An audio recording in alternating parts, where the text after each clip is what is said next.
22nd July 2019. America waiting for Prime Minister of Pakistan to touch down in Washington.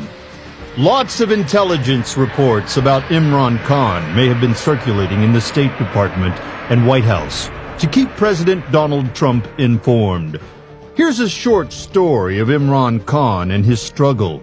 Very much unlike other Southern Asian leaders of this time, he entered the power corridors of the country not because of his wealth or through a military coup, but Khan is known for his honesty, love for humanity, and a ray of hope that he has given to his countrymen. May it be a cricket field where he called for neutral umpires, for honest decisions, or ruthless accountability currently taking place for a corruption-free Pakistan. Starting his career as a furious fast bowler, it was a slow and antagonizing struggle to become the Prime Minister of Pakistan. Peace in Afghanistan is connected with Pakistan.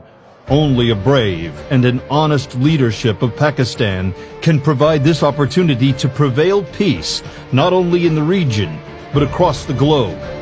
It's time for the Trump administration to look at this gentleman through the prism of bravery, honesty, and love for humanity. Together, the U.S. and Pakistan can ensure peace if America desires.